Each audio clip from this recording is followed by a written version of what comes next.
It might seem a little odd to try to give context for next week's brand new episode called Self-Esteem with an episode called Get Rich Quick. But as you'll see, both center on positive psychology concepts that are cut through with a similar brand of magical thinking. Longtime listeners may recall that this episode, which focuses on the fantastical history of American treasure hunting, the 1849 California gold rush, and the origins of the lottery as we know it, also dives into what is called the law of attraction. The idea that positive thinking leads to positive results. Books like the Oprah-blessed mega bestseller The Secret claim that everything you want can be yours if you just believe it will be, if you manifest it, if you put it on your vision board. Nice enough, sure. But this line of thinking has a darker side you will see emerge as well, with statements like this one from The Secret, quote, "The only reason any person does not have enough money is because they are blocking money from coming to them with their thoughts." Yikes. Next week, we'll be exploring the self-esteem movement, which led America to believe that boosting individual self-esteem could not only help children with their academics, but enable kids and adults alike to rescue themselves from poverty, violence, crime, drugs, and joblessness, while also improving job performance and even rehabilitating prison inmates. It was a message that both Democrats and Republicans could get behind, albeit for very different agendas. Regardless, we'll see that the science behind the importance of self-esteem was purposefully covered up. So, while listening to Get Rich Quick, pay attention to the belief structure behind this search for untold riches, and the ways that the law of attraction puts all the responsibility on the individual and bypasses the systemic issues that prevent most people from achieving this blown-out version of the American dream. And then, throughout the week, I'd like for you to conjure up your memories of the self-esteem movement, especially those of us who grew up in the 80s and 90s, with the mushy-gushy koosh-ball-tossing compliment circles, the assemblies with animal mascots teaching us that we are all special just the way we are, and that we can all achieve our dreams, as long as we believe in ourselves. So come back next week for our episode called Self-Esteem, and now enjoy Get Rich Quick, right after these messages.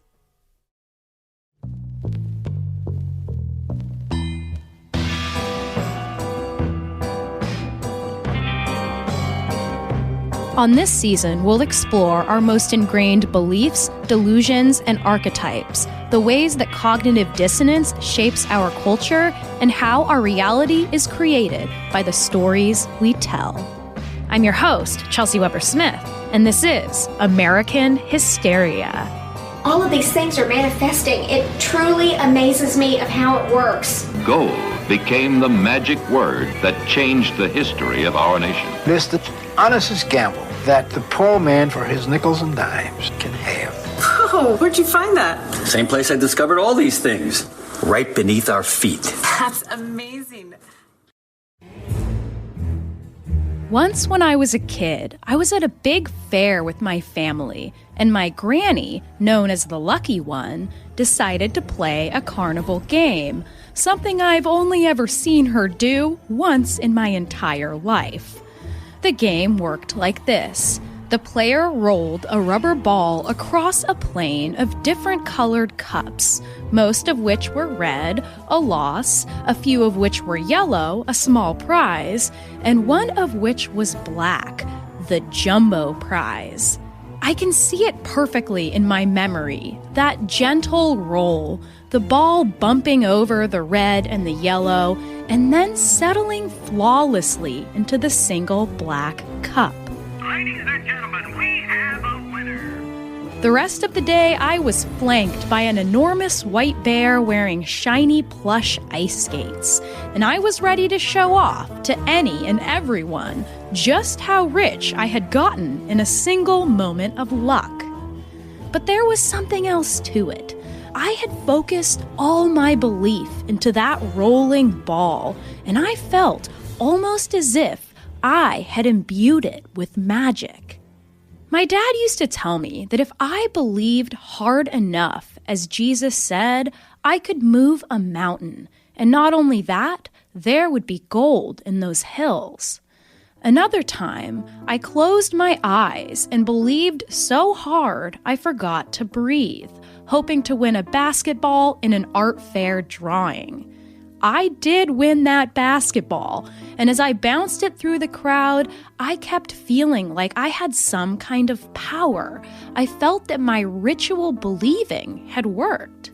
Of course, it's easy to say that it didn't, and that's what I'm supposed to do here at American Hysteria.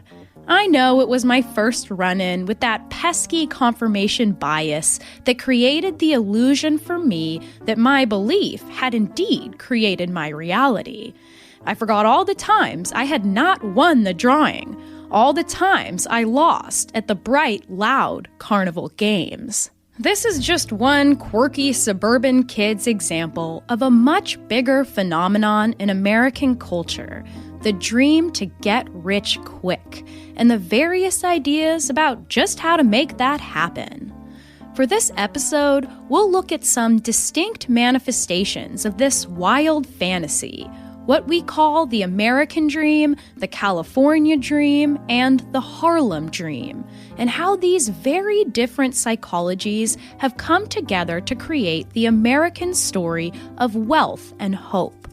The early colonists, the bizarre treasure hunters, those that rushed west at the hope of finding gold, the stories of enslaved people with their windfalls of cash, and an underground lottery that formed in Harlem and kept the Black community economically stable for decades. We'll also look at the modern popular manifestation of getting rich quick through simply using the thoughts in your head to create your own reality. We'll look at another kind of dream too. The idea that what we dream while we're asleep could be a guiding light to illuminate just where our treasures lie, and that the notion of rituals and magic can give us everything we desire. That if we believe, that if we visualize, if we manifest, we can have a lavish life of untold riches, or, more simply, economic security, and even more simply than that, freedom itself. You attract in your life whatever you think about because thoughts are things. I'm sure you've heard of the law of attraction because of the hit movie The Secret. This is my vision board from 2007. I've got a diamond ring and vacations on here because I love the beach. And you won't believe this, but the ring that I got when I got engaged, it looks identical to the one on my vision board. I didn't even go to pick out the ring. It was really cool. Many of us may remember this New York Times best-selling self-help book and the movie that preceded it, The Secret, which taught that through your thoughts you can manifest whatever future you desire, including, perhaps most often by American standards, extravagant wealth. The Secret, written by bleach blonde, bindi-wearing Australian TV producer Rhonda Byrne in 2006, is one of an onslaught of self-help books touting what they call the law of attraction. That is, that anything you want, you can have by visualizing and manifesting health, love, and especially wealth, simply if you visualize it enough. You can find hundreds of books, programs, lectures, and corporate courses that have evolved out of this philosophy. At this point, it's become commonplace. Now, the key here isn't hoping and making goals. That's great. Though highly critiqued for its pseudoscience and quantum physics, The Secret has many testimonials to its success, and I don't necessarily believe that it's a bad way to live or a bad way to think. But there's more. The film version tells of a woman who visualized her cancer away with no medical treatment, and this is the philosophy of the founder of this New Thought movement, Phineas Quimby, who allegedly cured his tuberculosis with just the power of positive thinking, and he popularized this personal power in the mid-1800s. The direct influence for her work, as stated by Rhonda Byrne, came in 1910 in a book called The Science of Getting Rich by Wallace D. Wattles, which highlighted the fact that the Christian church had often valued and promoted poverty and austerity. But to Wallace D. Wattles, what was natural was abundance, and one could not reach their full spiritual and personal potential if they were poor. Quote, "By thought you can cause the gold in the hearts of the mountains to be impelled toward you." Wattles wrote almost 300 years after America began as a lottery of life and death, a gold rush in every sense of the word. The first English settlers to sail to what would become America did not come for religious freedom, but did so in the very first American get-rich-quick scheme, a search for gold funded by the Virginia Company of London. They would invest £222,000, which is about $20 million in today's dollar, into the project. Those financing this dangerous mission, taken on by 105 people in 1607, lost pretty much their entire investment. The only thing that would be returned to the London Company would be shiploads of pyrite. In layman's terms, fool's gold, with the explorers not realizing that they themselves had been duped. As funding from the London Company ran thin, the English version of the lottery performed in the new settlements would come to provide a future for the colonists who were dying at an incredible rate. The earliest evidence of an official lottery was found to date back to 1720, but it's certain that they were popular before this time. In the 1720 lottery, for a small sum of 20 shillings, 350 locals could enter into a contest to win a brick house in Philadelphia.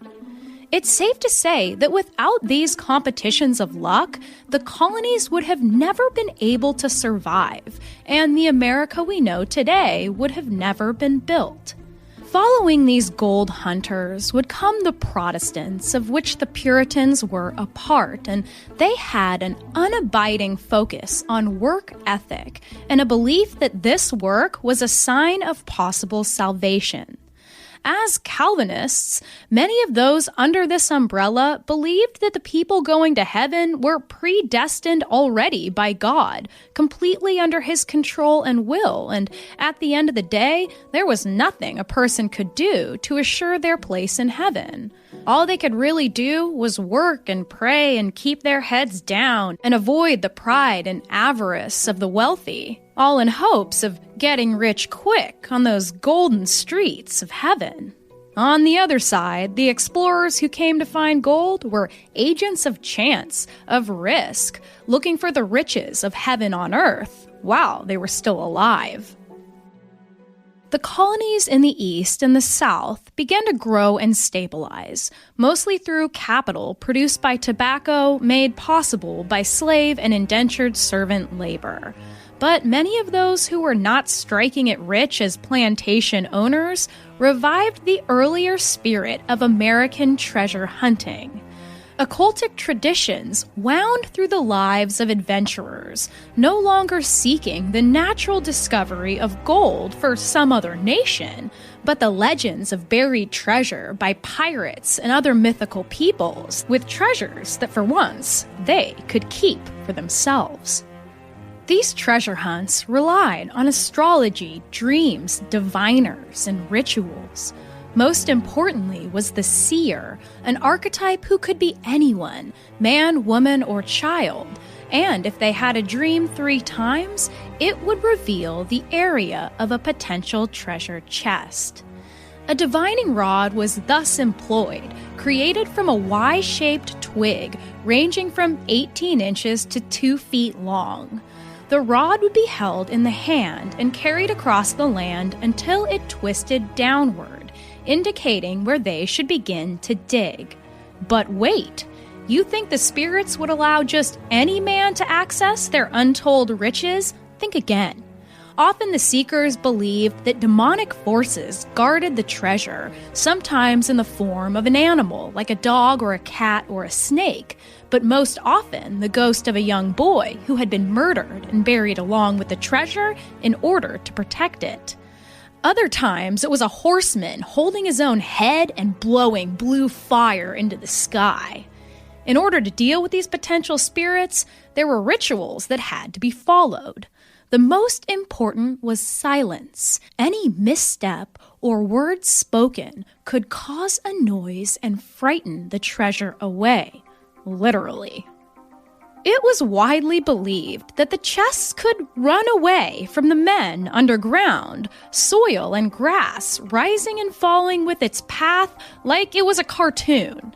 In order to prevent these runaways, hunters would dig elaborate ditches around the site or use a more magical method, drawing wide witchy circles that acted as force fields for demons. In some accounts, a hen would be sacrificed and her blood used, along with hog dung, to be smeared on the spikes along the perimeter of the circle. Grasping a Bible, the astrologer of the group might hold a sword up to the sky, using the planets to help direct the ritual, telling whether or not a dog should be sacrificed or maybe a sheep lit on fire.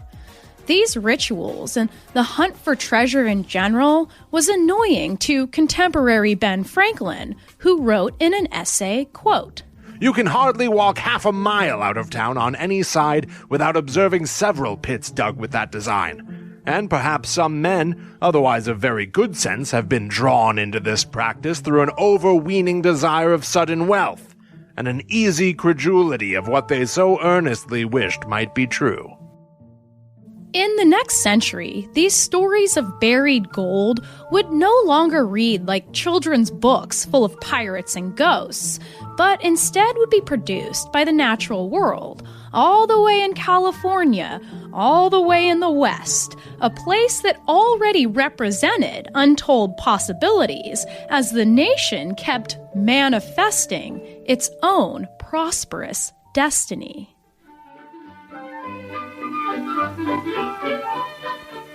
In the year 1848, the western half of the United States was a wild and unsettled land. But new gold deposits were discovered in California, and thousands of Americans were lured across the plains to seek their fortunes. Gold became the magic word that changed the history of our nation.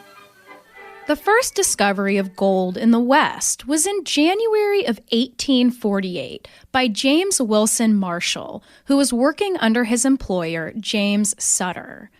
Marshall noticed an unfamiliar shine in the small channel of water leading to the mill that supported his farmland. They tested it, and this time it wasn't the fool's kind. Despite the rumors that followed, America had been fooled too many times, and at first there wasn't much interest in the whispers of California gold. That is, until one sly dog named Sam Brennan ran through the streets of San Francisco over and over, screaming, Gold! Gold in the American River! And shaking a chunk of it inside a glass jar while he published successful accounts in his personal newspaper. Suddenly, thousands flocked into this land near this tiny town called San Francisco, whose population jumped from 200 to tens of thousands. And by 1854, a span of just 6 years, 300,000 people would enter the area from all over the world. But instead of focusing on finding gold himself, Sam Brennan focused on what the influx of people would need to get by. he drove up the prices of shovels and gold pans to exorbitant levels, eventually selling single eggs to the desperate folks for the current equivalent of $25. Coffee was hiked up to the equivalent of $100 a pound, and new boots would set you back $2,500. Of course, Sam Brennan and those who copied his method were not the only gold rush hucksters. When selling to potential buyers of rich land, the men who owned the mines would simply create the appearance of gold.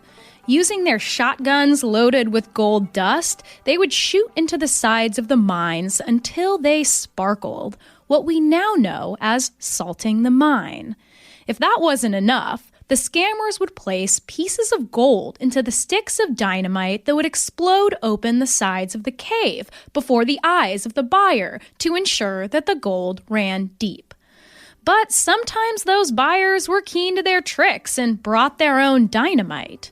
To counter this, and let me caveat here and say I couldn't corroborate this enough to claim that it's true, but it's just so good, the sellers would sprinkle gold dust into their chewing tobacco and spit it into the mine's crevices, or they would consume a liquid elixir called bichloride of gold, which was once used to cure alcoholism and kidney problems, and then urinate into those cracks, which allegedly would also create the appearance of gold.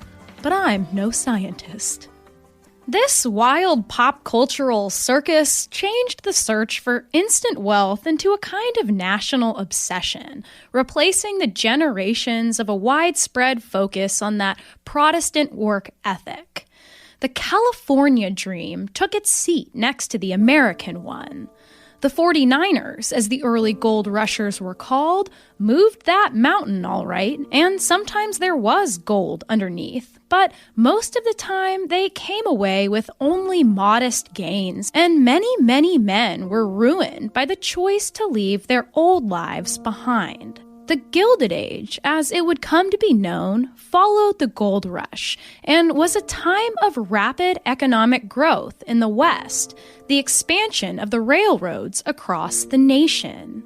As industry boomed in the cities after the Industrial Revolution, robber barons, or wealthy entrepreneurs, concentrated their vast fortunes by busting unions and crushing their competitors until the rich became the super, super rich and the working class lived even more so below the poverty line, sequestered to rat-infested tenements, working 12-hour days, often alongside their own children, and they still struggled to buy loaves of bread.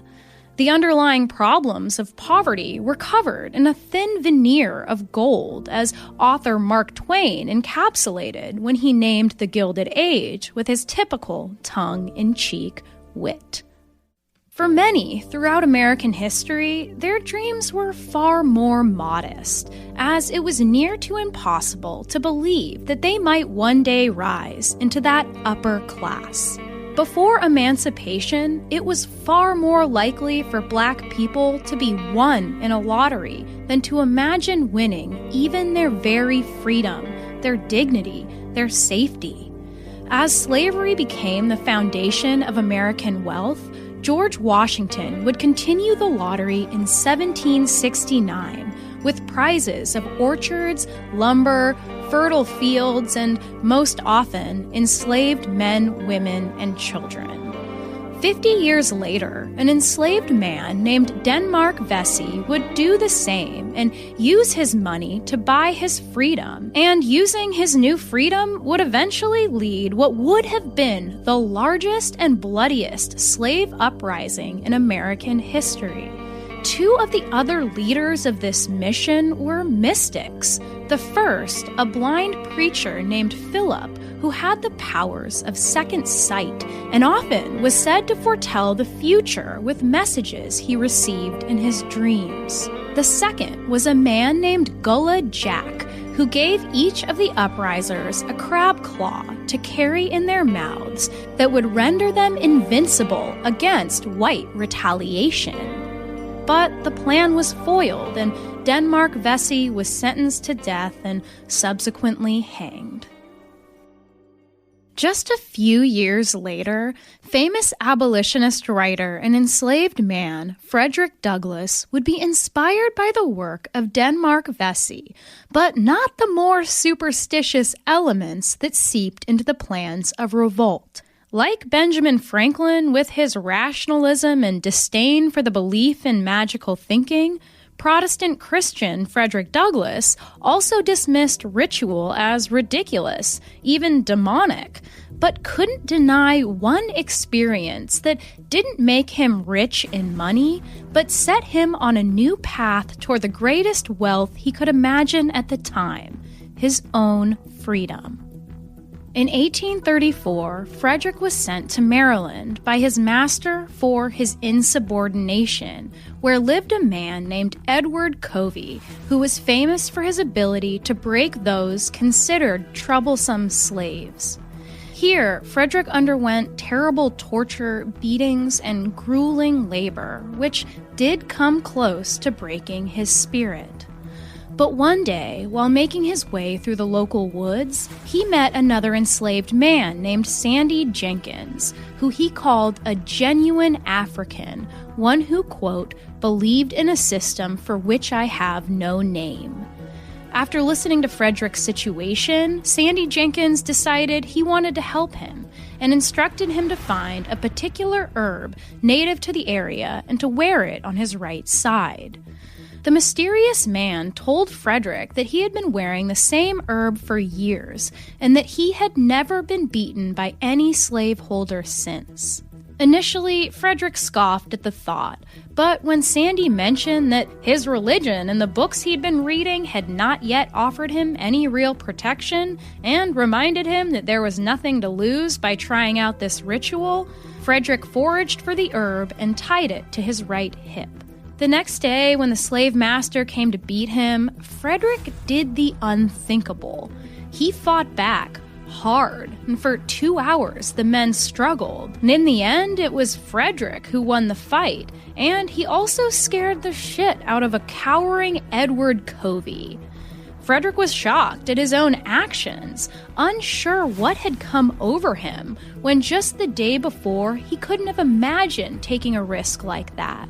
He knew what would happen. He would be publicly whipped or even killed for a crime like that. But Covey never reported him to any authorities, and he faced no penalties for those actions. Remarkably, by Frederick's own account, Covey would never lay a finger on him ever again. The easy manner in which I got off was always a surprise to me. Later, Frederick said that this event was one of the most important moments in his life that would help him reach his eventual freedom. Though he still denied the power of that talisman with his rational, educated mind, a part of him couldn't help but wonder. Speaking of Sandy Jenkins, Frederick would acknowledge that, quote, a slight gleam or shadow of his superstition had fallen on me. Hitting the number can also move the spirit mightily. But it's the honestest gamble that the poor man for his nickels and dimes can have. Or the poor man's stock market. I'm sure people have heard that phrase. Almost 100 years later, the same spirit would take hold in 1920s Harlem, as it would in many other American cities, when a new underground version of the lottery rose to extreme popularity, one that would carry many, many black folks through the Great Depression and beyond. Known as the numbers game, or simply the numbers, this was a brainchild of a black immigrant from the West Indies named Casper Holstein. Using the knowledge he'd gained working as a messenger for the stock exchange, he created a new system that would produce a winner every day, with far less of a chance of the game being fixed. Though the numbers game wasn't a legal enterprise, it became one of the major cultural marks of the Harlem Renaissance. And it became so popular, in fact, that the black community began greeting each other not with a hello, but instead with a hearty, "What was it?" with the response being the 3-digit number of the day.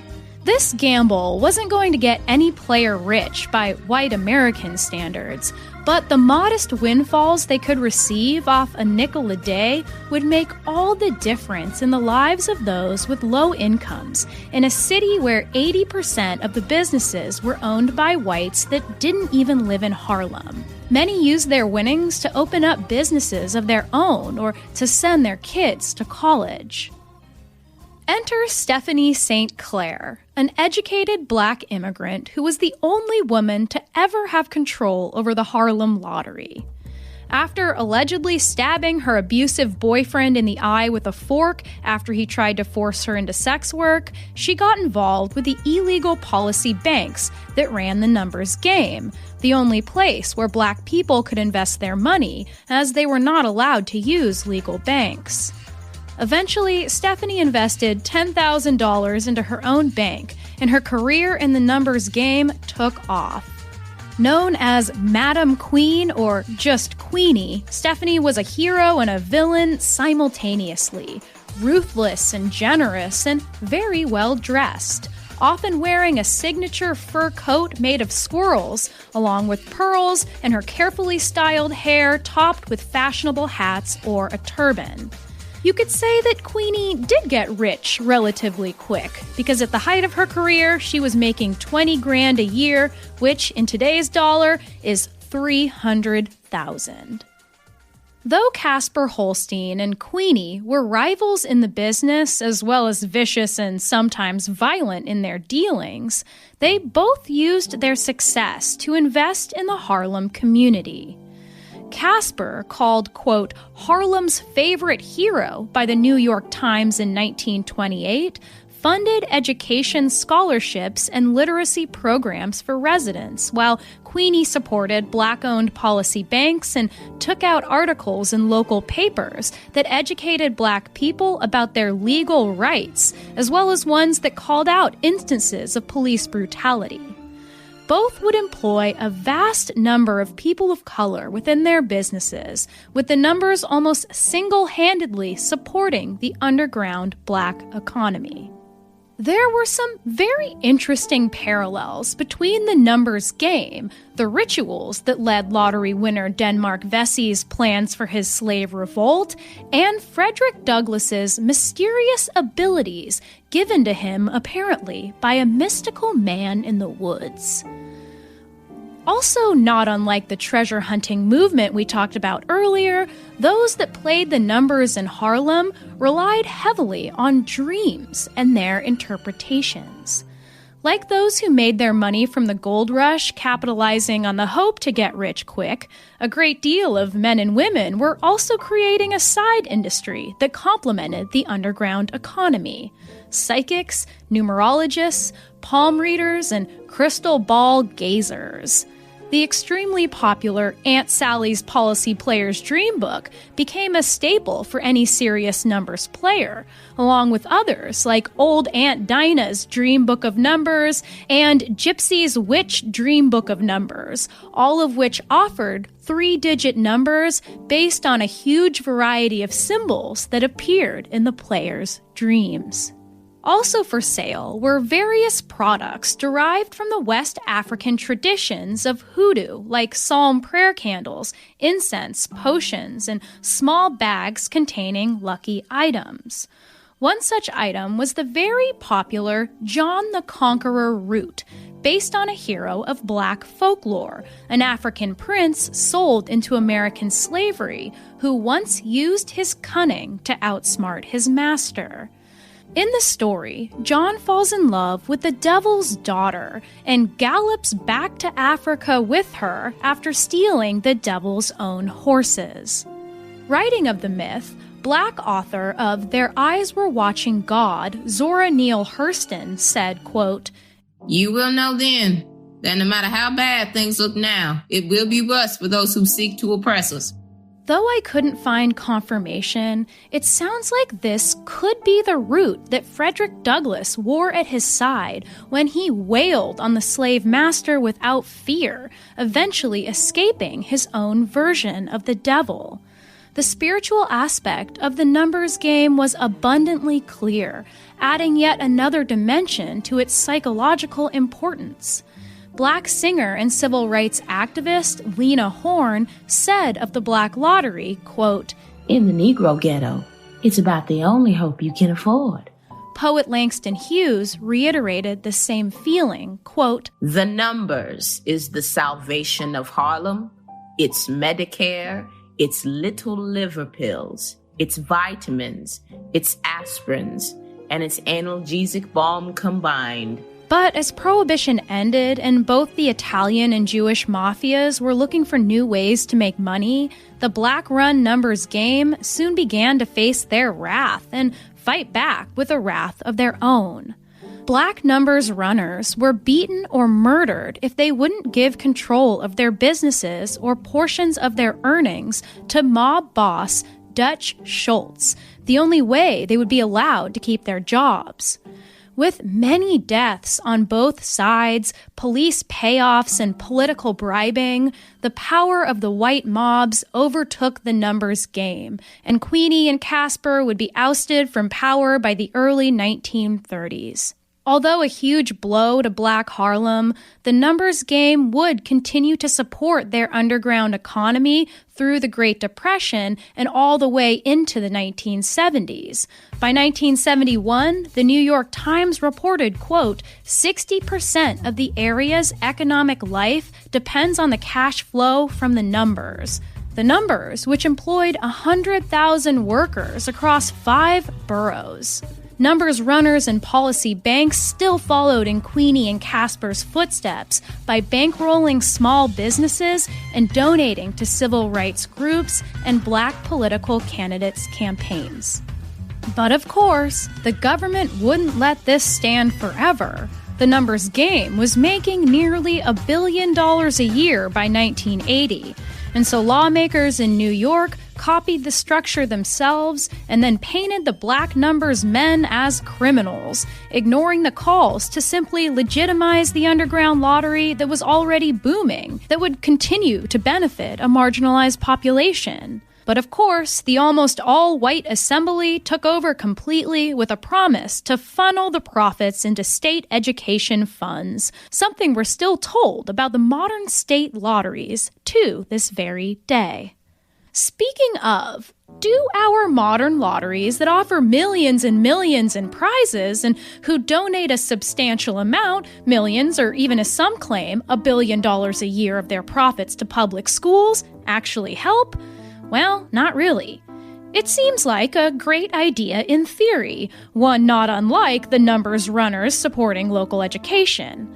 But what really happens with the lottery is that the state receives the money in their education budgets, but not as a supplement. They use the money to pay for the budget and then reallocate the state money elsewhere. So it doesn't actually improve schools, it just keeps things the same. Low-income folks still invest far more in the lottery than their middle and upper-class counterparts, who tend to look down on this kind of gambling as irresponsible and downright stupid. Put one way, the lottery, as run by the state, uses its low-income residents as a way to pay for education, while the tax rates for the wealthiest in America have continued to plummet. You might say that money has become our main American god, not because we're some particularly greedy nation, but because we tell a story about it. We hold a dream that does come true on rare occasions, but mostly hangs hopefully in some future golden era.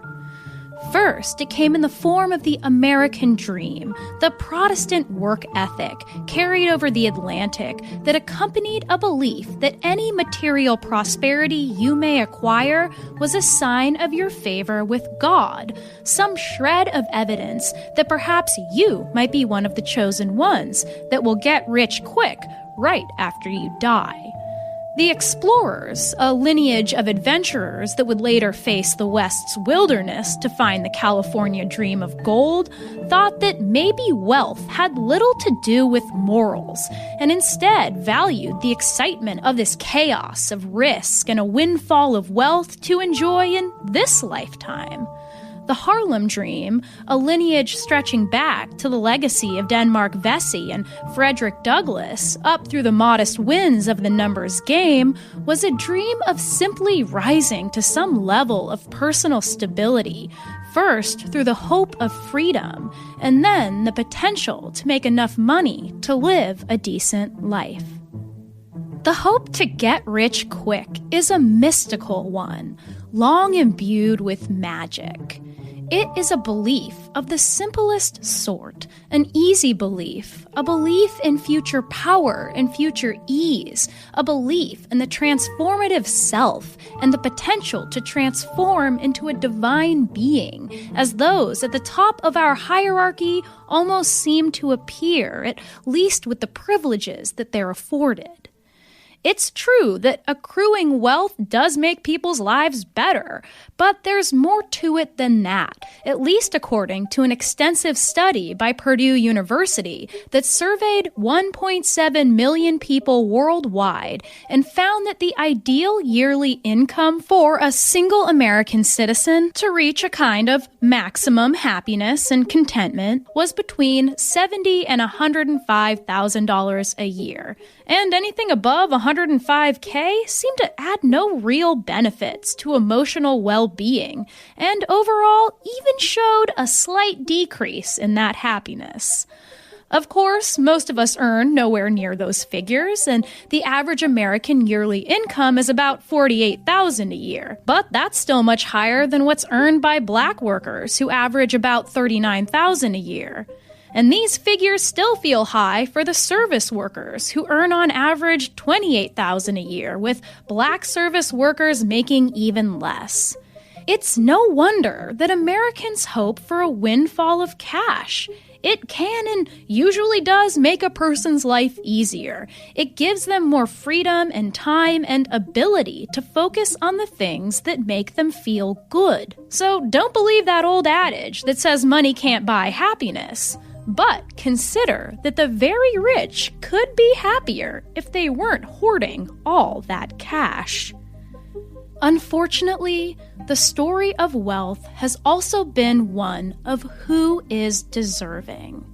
The Secret tells us that, quote, "The only reason a person does not have enough money is because they are blocking money from coming to them with their thoughts." A statement that wholly disregards the systemic issues that create poverty. As mentioned, The Secret's biggest influence was The Science of Getting Rich, and that book went even further. In it, Wallace D. Wattles tells us not to pity the poor and not to help them either.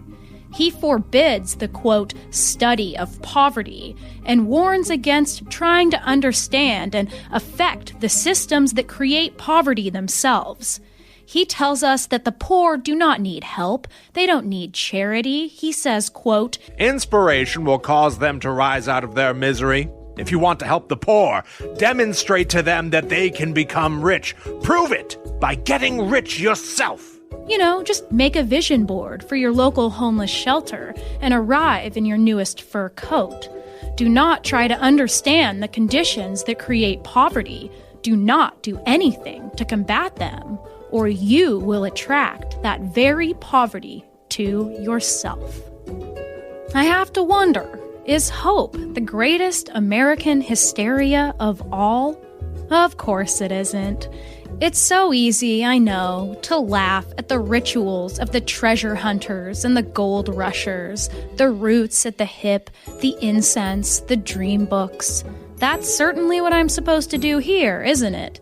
Debunk hope. But I don't wanna. And anyway, there is evidence that a sense of hope can better our mental and even physical health and lead to greater successes. It's a vital part of a happy life, just as a certain level of income is. Hope, unfortunately, is not exactly what books like The Secret traffic in. I like positive thinking. I believe it can help us in almost every way.